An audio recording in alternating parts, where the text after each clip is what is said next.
Hello, welcome to this model making tutorial. My name is RiceMaiden, and today I'll be going over how to assemble my version of the Star Citizen RSI Aurora. Many of you have expressed interest in either building a kit or purchasing one of the kits that I had for sale. This tutorial should serve as how to put together one of those kits. As you can see, I have all 5 variants of the RSI Aurora completed: the ES, the LX, the LN, the MR, and the CL. Today we're going to be putting together the LN, but I'll be showing you where the differences lie between most of the ships.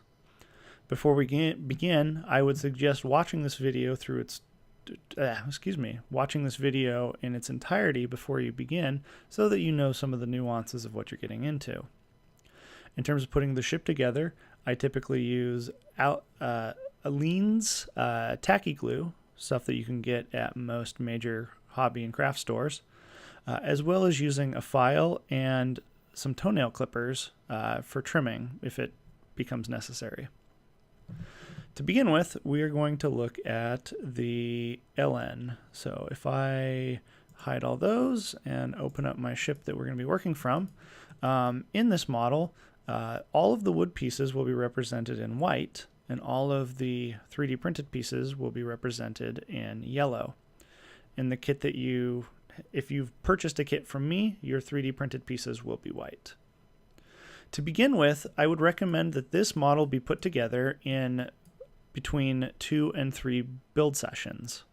The intent of that is that you would put together a subassembly and then let it dry so that when you attach it to another subassembly, it's not going to shift around on you.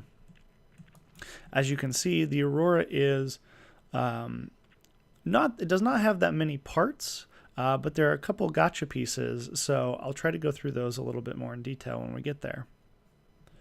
To begin with, we're going to assemble the cockpit first, and then assemble the body, and then assemble some little other pieces that kind of tie it all together. So let's begin. The first thing that we're going to put together is, as I said, the cockpit. Now the cockpit is a relatively easy piece to put together. If I start to hide some stuff on here, we'll get to the meat and potatoes of it, and hopefully show you how this guy goes together. So the biggest benefit of this assembly is that through the middle of most of the pieces is this is a square guide piece. And if you want, before you start putting things together, you can use that guide piece to kind of just hold it all together and make sure that you have all the pieces in order the way you want before you glue it together. I would recommend using the guide piece in the final assembly, as it adds strength and holds them all kind of roughly in alignment. So to begin with, we're going to put together the central 4 ribs, and those are going to be our first pieces. So if I hide all this, and I'll keep this center brace piece on just for your viewing pleasure, the first piece we're going to get is this piece. There should be 4 of them in your kit, and they'll be pretty, there should just be 4 of them. They have the little intake on it, and they have this kind of ramped nose piece. After that, we put on, sorry, this model is not as well organized as my previous model, so there might be a couple of these while I go through this. So kind of leaving this like that. As you can see, the next 2 pieces that we're going to put on, so this model is symmetric, so the pieces you put on one side will be the pieces you put on the other side. As you can see, the next 2 pieces that go on either side are these guys right here. What I would recommend is that you can identify what the 2 pieces are, because the one that goes right on top of that 4 stack up that you just made has a little longer tail on it than the other one. This outer piece also has this tang back here and the tang in the front.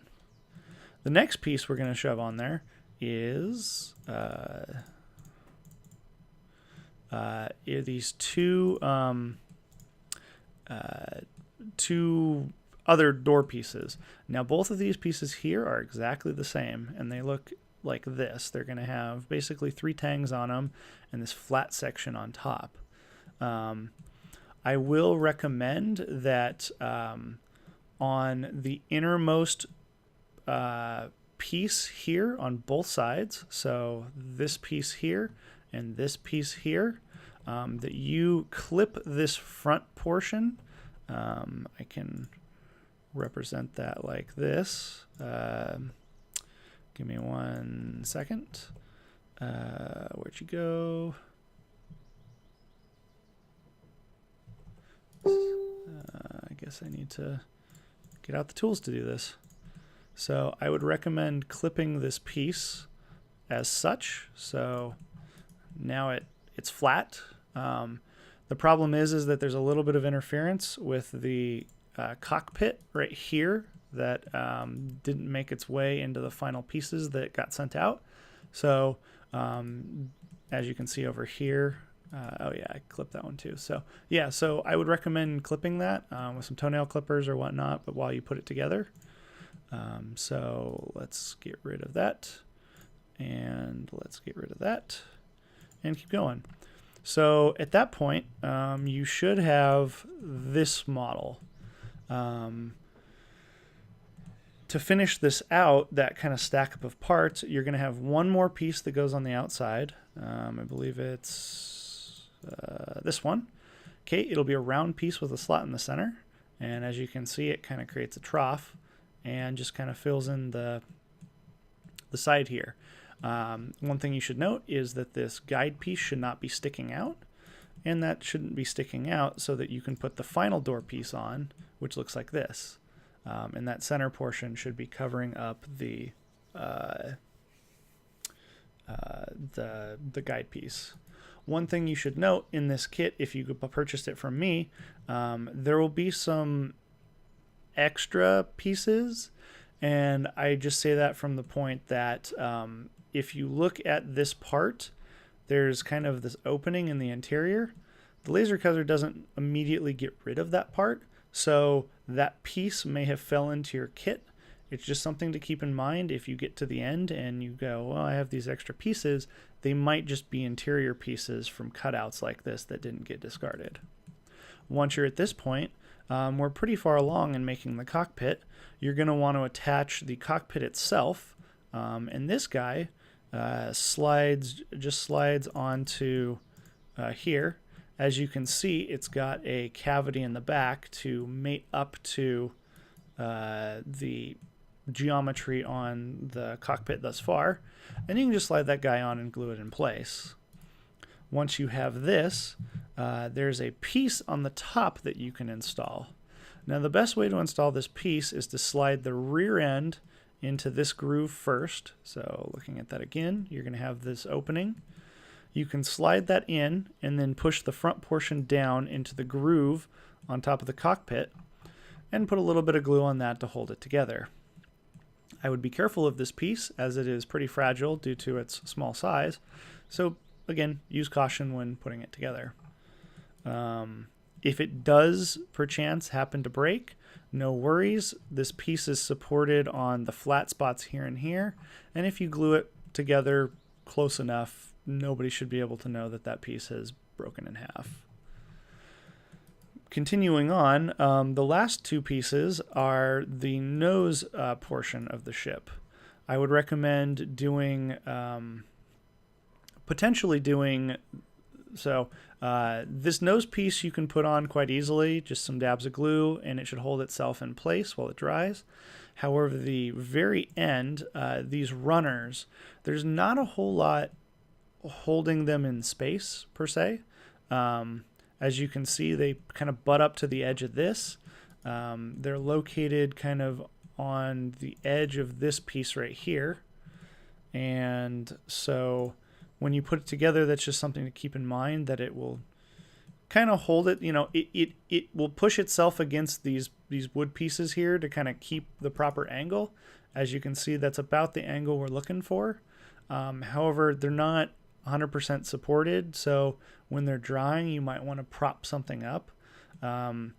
For example, you can put a piece of wood through this gap right here to kind of keep it in an angle, or you can rest it against something.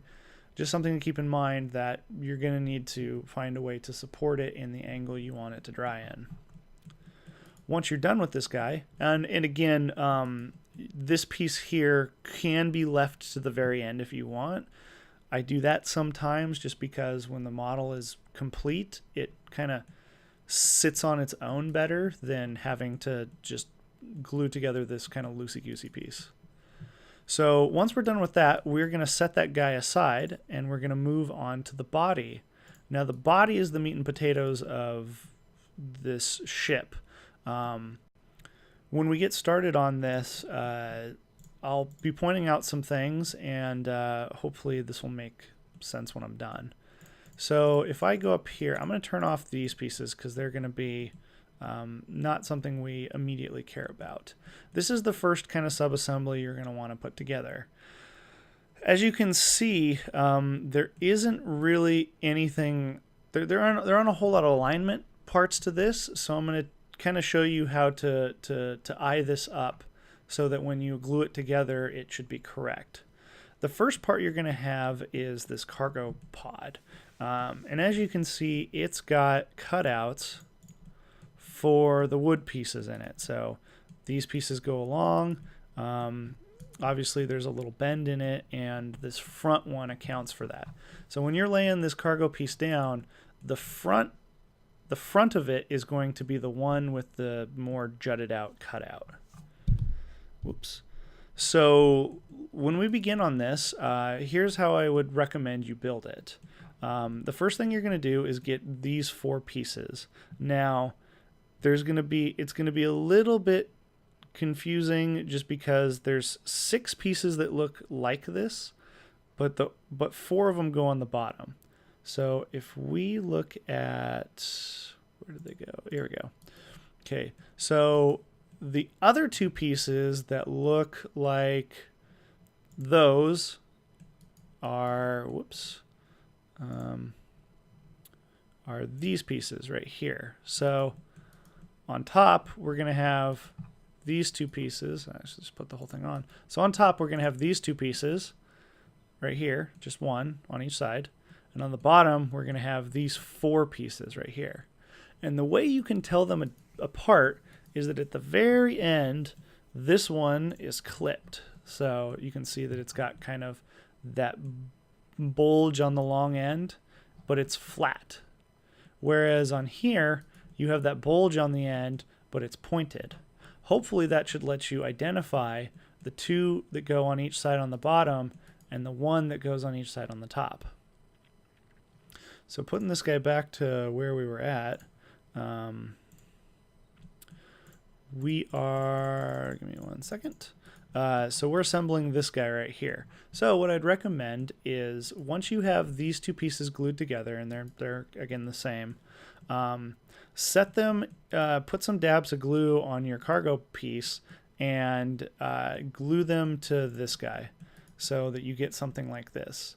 Now, in terms of the position front to back, you can kind of eyeball it. As you can see, a little bit of this ramp right here is poking out from the V, and the front one is, you know, this little bend right here is about in line with the front of this cargo pod.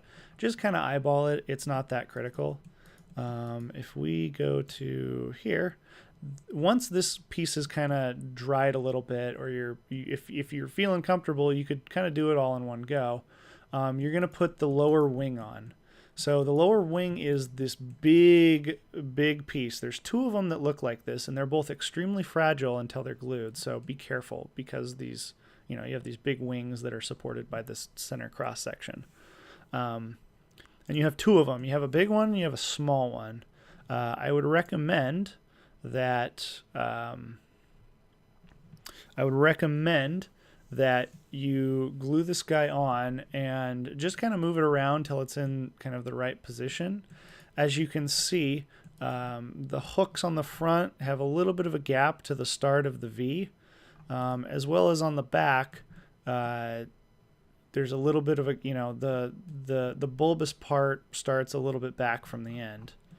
As you can see, the inside edge of kind of that jog and those little runners, that lines up with the edge of this guy right here, as you can see.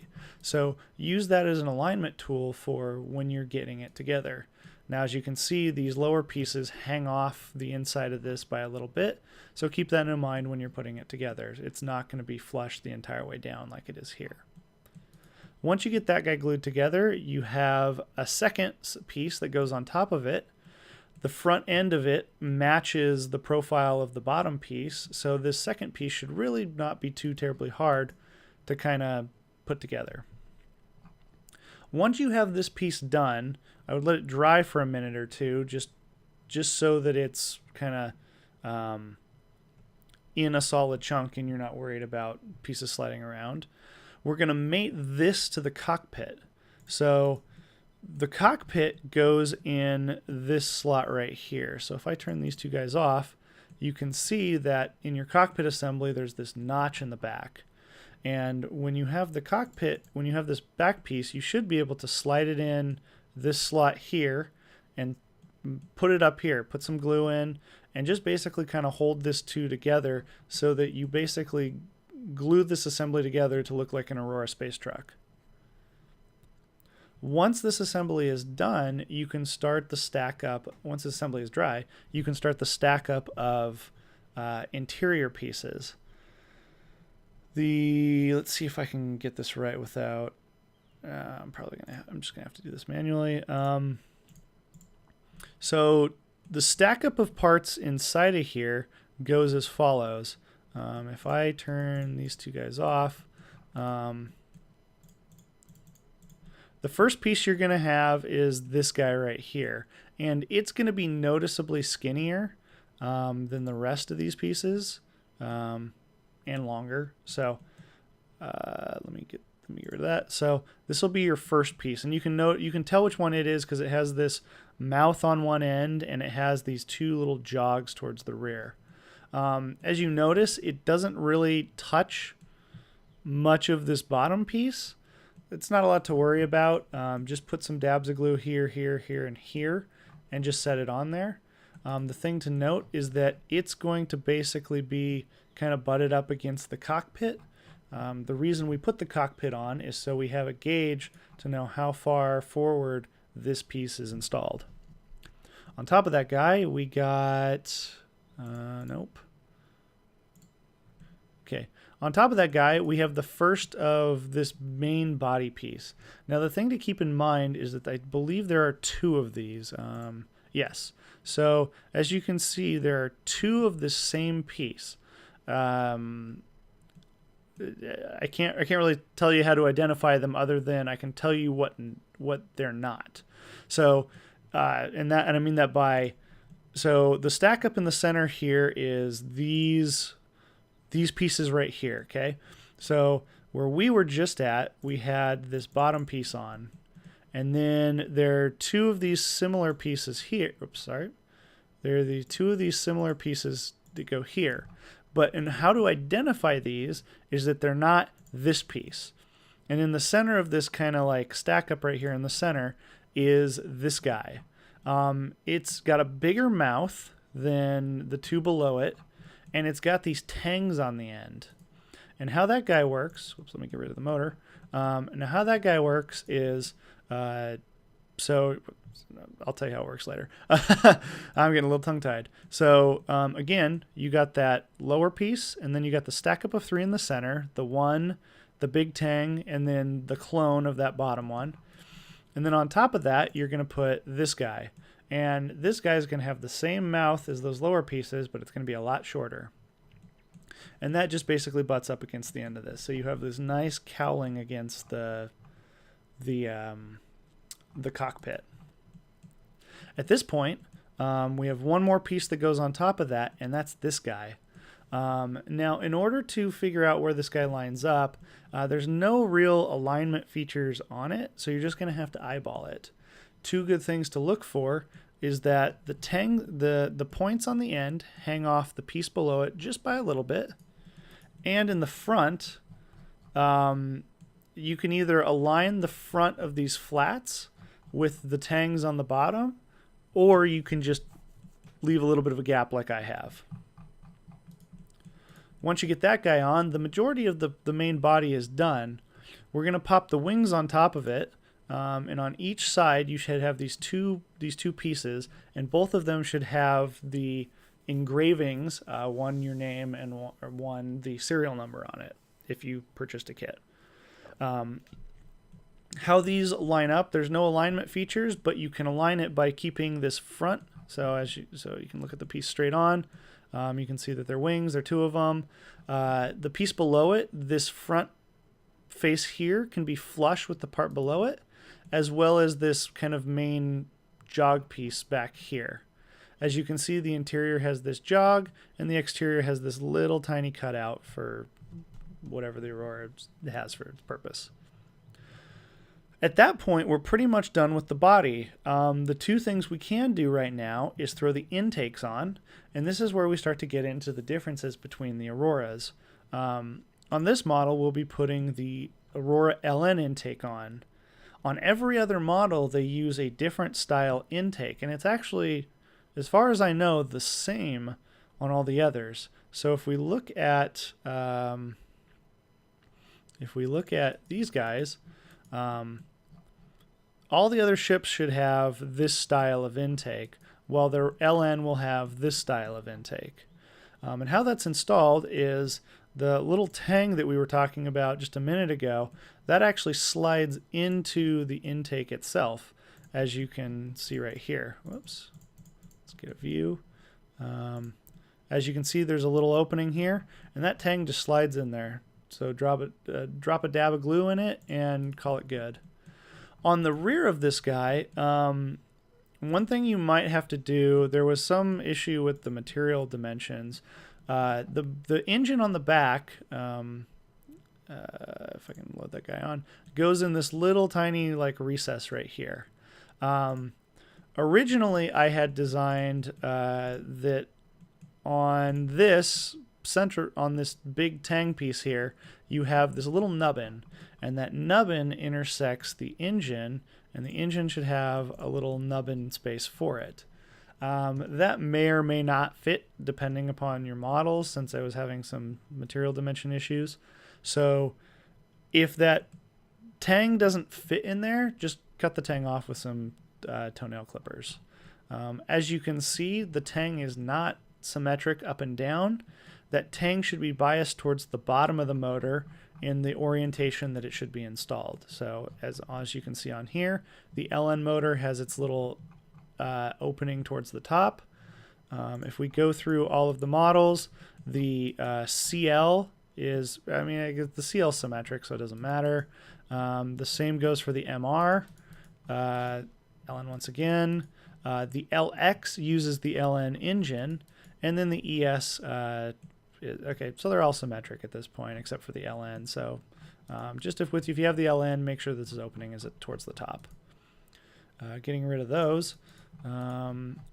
Once you have the motor installed and glued and it's dried, as well as the intakes, you're almost done with the ship as a whole.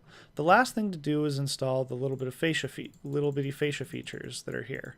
So I kind of turn them on and off right now. So to begin with, let's go for the front. So what you're going to do is you're going to find the other two of these pieces that I told you to set aside earlier. They get glued on the top, and again, these pieces are not located by anything but your eyeballs. So the way we're going to do that is these pieces here, we're going to put them on top and we're going to glue them down, and they're going to sit, so the fronts are going to be, as you can see, it overhangs just a little bit. The fronts are, yeah, I guess if you can see what I'm looking at, you can kind of see where things intersect. You have a gap on this side, you get a gap on this side. The tang kind of hangs over the front a little bit, and I'll tell you why here in a second. And then on the back, the tang, the end of it hangs off the wing, and it's more or less in line with the piece here that I pointed out earlier. And that goes with the bottom. So if you see, it's kind of in line on the rear end with the bottom and this guy. And again, I'll show you why that is here in a minute. Once you get those guys glued down and you're relatively happy with where that's all lining up, we'll go to the front. On the front, we will install these two pieces. So you're going to have these triangle-shaped pieces, and one thing to keep in mind is that so it should look like this. And let me get rid of these so you can see it better. So as you can see, they're basically this piece, and then the triangle kind of goes on top of it. There's a bit of a gap, and you can glue those two pieces together, and then basically what you're going to do is you're going to set it in between the gap of the upper wing, this upper fascia piece, and the cockpit right here. And there's a little cutout in the engine intake for guidance. One of the reasons why I had you put this piece on last is because when you assemble these pieces here, you can take this piece, and wherever it might end up, as long as the glue is still wet, you can take this piece and kind of shove it forward to fill in the gap, because you're probably going to have a little bit of a gap here, and that's just from trying to keep these pieces not too big to where they don't actually fit inside of here. Another thing you can do is if you're finding that you have a big gap in this piece, you can rotate this piece a little bit to kind of fill in that gap, kind of like that. So experiment with it a little bit. You can move the pieces around, but basically these two pieces here are meant as a gap filler between the cockpit and the upper wing. Returning that back to the way it was. Now once you're done with that, let's go to the bottom. So if you flip this over, you have one more gap piece to fill in on the bottom. So when you start this, you're going to have this gap right here, and you're going to find that you have these pieces here to fill in that gap. These pieces are very similar in size to this. However, if you hold them together, you'll notice that this piece follows this line a lot better than this piece does. This piece is a little more square than the triangle shape of the one on the top. And again, play with it, take your time, and this one should fill in the gap. After you're done with that, you put some glue on it. After you're done with that, we're going to do the last assembly, which is this rear. So the thing you're going to have to do is put these 6 pieces in. The first ones are going to be these little winglets, okay? And they basically bridge the gap between this upper valence piece, your little tang down, or your little extrusion down here, and your pieces that we had on the bottom. These pieces are all the same, so you should be able to just grab all 4 of them and shove them in there. They should fit pretty well. They should fit pretty nicely. Just put some dabs of glue on them and let them dry. I take that back. Don't let them dry fully. You can put them in, but while the glue is still wet, I would recommend taking these 2 pieces and shoving them in between. Eventually, you will glue these pieces in between these 2 struts. But you want to take these pieces and put them in there for fit first before the glue dries, so that you have a gap big enough in order to install this. Once those are done, you can install these 2 pieces. The bottom piece and the top piece both float in space, and if you have any spare wood, as you can see, you can shove that wood in underneath of this as a support while this is drying, so that it glues in roughly the same place. And that's it. You've completed your RSI Aurora model. As I stated before, hopefully you're watching this video in its entirety before you put it together, so you know the nuances. I'd let the glue dry fully before you spent any time flying it around and pew-pewing your loved ones with it. And hopefully you enjoyed this model making. Stay tuned for more models from me, and hopefully I will get permission to sell some more in the future. Thanks, and have a good one.